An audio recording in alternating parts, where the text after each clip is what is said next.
بسم اللہ الرحمن الرحیم۔ شروع کرتا ہوں اللہ کے پاک نام سے جو بہت بڑا مہربان نہایت رحم والا ہے۔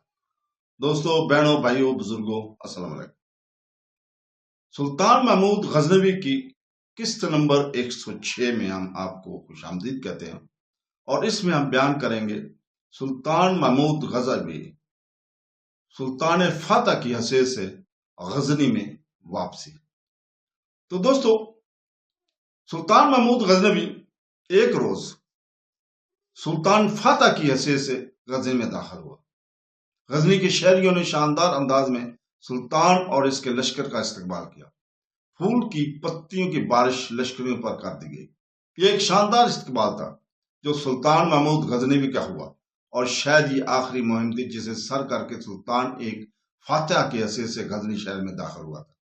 دوسری طرف سنجر، عثمان، ارجان، باشان، خسیار اور کوشل بھی اپنے بچے کے ساتھ لشکر کا استقبال کرنے کے لیے آئے تھے اور ایک شہرہ کی ایک طرف کھڑے ہوئے تھے۔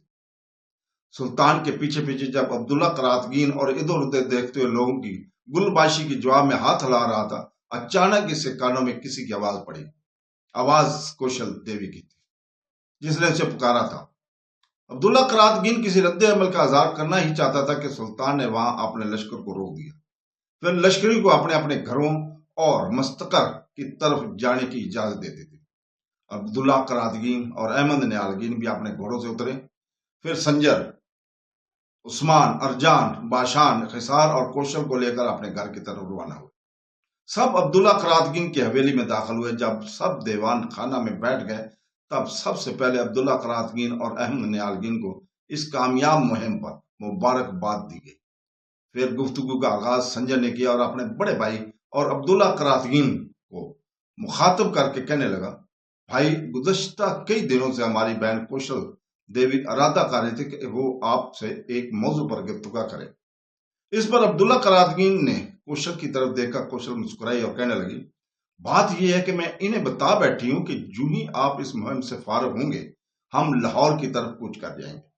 میرے اس انکشاف کے جواب میں سنجر، عثمان، ارجان، باشان اور خسیار نے باہم مشورہ کرتے ہوئے کے بعد اس خواہش کا اظہار کیا تھا کہ یہ بھی ہمارے ساتھ لاہور جائیں گے اور وہاں کچھ دن رہ کر آئیں گے۔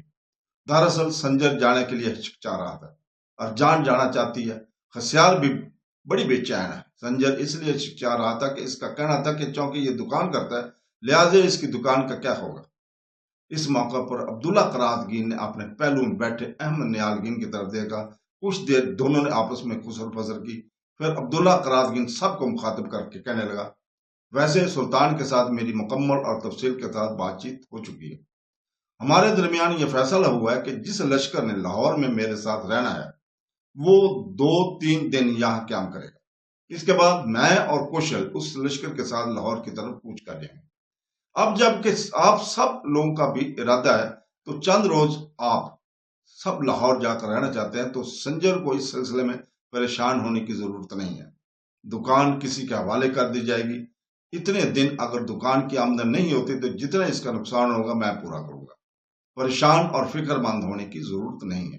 بہرحال تم سب تیار رہنا۔ 3 دن بعد ہم لشکر یہاں سے کوچ کرے گا اور ہم سب لاہور کی طرف رخ کریں گے۔ عبداللہ قراتگین کے اس فیصلے پر سنجر، عثمان، ارجان، باشان اور خسیار کے علاوہ کوشل دیوی کی بھی خوشی کی کوئی انتہا نہ تھی۔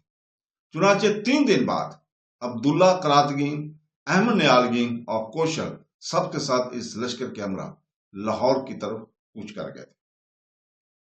جس لشکر نے لاہور میں جا کر عبداللہ قراتگین کی کمانداری میں قیام کرنا تھا، اس لیے بقول مورخین سلطان محمود غزنوی نے عبداللہ قراتگین کو لاہور میں اپنے لشکروں کا سالار اعلیٰ مقرر کیا تھا۔ تو دوستو، اس کے ساتھ ہی ہم آج اجازت چاہتے ہیں۔ کل انشاءاللہ تعالی اسی وقت ہم سلطان محمود غزنوی کی آخری قسط